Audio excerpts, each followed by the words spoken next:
And రాజు గారు urine test strong positive ఉంది. వీళ్ళు ఏంటంటే యంగ్ ఏజ్ 25 ఇయర్స్, 1.5 ఇయర్ అయ్యింది మ్యారేజ్ అయ్యి.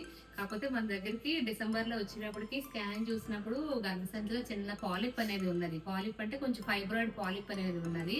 వీళ్ళకి డిసెంబర్ లో మనం హిస్ట్రోస్కోపీ క్లీనింగ్ చేసాము. ఆ తర్వాత మంత్ ఓవులేషన్ ఇండక్షన్ లో నెక్స్ట్ మంత్ కన్సీవ్ అయిపోయారు. కంగ్రాచులేషన్స్. ఒక్కొక్కసారి ఏంటంటే సింపుల్ ప్రాబ్లమ్స్ అంటే ఎగ్స్ అన్ని బాగున్నా, స్పర్మ్ ట్యూబ్ బాగున్నా, ఒకసారి గర్భసంచిలో ఇలాంటి పాలిప్స్ కానీ ఫైబ్రాయిడ్ పాలిప్స్ కానీ ఉంటే కనుక simple hysteroscopy cleaning and fibroid ఇలాంటివి రిమూవ్ చేయడం వల్ల కూడా న్యాచురల్ గానే కన్సీవ్ అవుతారు. అండ్ వీళ్ళకి ఏంటంటే బయాప్సీలో మనకి కొంచెం ఇన్ఫ్లమేషన్ CD138 కొంచెం ఇన్ఫెక్షన్స్ అవి ఉంటే అవి కూడా కరెక్షన్ చేసాము. మేబీ రెండిటి వల్ల బోత్ ఫైబ్రాయిడ్ పాలిప్ తీయడం వల్ల అండ్ యూట్రస్ లో క్రానిక్ ఎండోమెట్రైటిస్ ని ట్రీట్ చేయడం వల్ల వీళ్ళు వెంటనే న్యాచురల్ గానే కన్సీవ్ అయ్యారు. ఓకేనమ్మా, కంగ్రాచులేషన్స్. ఈ రోజు బీటా HCG 1500 శాక్ కనిపిస్తుంది, చిన్న యోక్ శాక్ కూడా కనిపిస్తుంది.